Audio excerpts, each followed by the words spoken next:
Ça va devenir un axe majeur en termes de réaménagement, de qualité.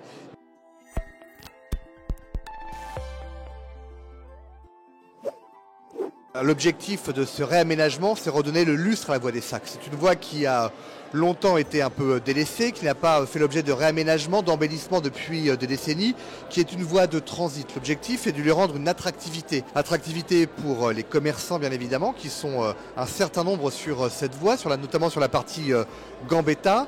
Également pour les riverains, pour les touristes, et donc c'est mettre en avant aussi ce patrimoine et cette histoire, parce que cette voie, c'était la voie empruntée par les cortèges royaux entre la basilique et la cathédrale, donc ça va devenir un axe majeur en termes de réaménagement, de qualité, mais également en termes de bien vivre sa ville et de qualité de vie.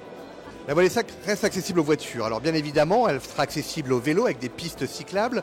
Il y aura le BHNS pour renforcer l'offre de transport en commun sur notre ville et sur le territoire. Et surtout de la végétalisation. Aujourd'hui, il y a peu d'espaces végétalisés, notamment avec des spots qui sont les places qui jalonnent cette voie des Sacres. On part du musée des Beaux-Arts à la place des Loges Coco, plus connue la place des Six Cadrans, l'esplanade devant le conservatoire, et puis également la place Saint-Maurice, pas Saint-Maurice mais Saint-Nicaise, pardon, et également la place Saint-Timothée. Donc ces places sont réaménagées, sont végétalisées, avec un passage de véhicules, certes moindre, il faut le dire, l'objectif c'est d'éviter le transit, mais en tout cas qu'elles soient accessibles à celles et ceux qui veulent aller chez les commerçants pour pouvoir consommer et profiter des nouvelles terrasses qui pourront être mises en place sur ces trottoirs élargis. Le coût du chantier est exactement de 33,5 millions d'euros. On y inclut bien évidemment les transports en commun et les BHNS.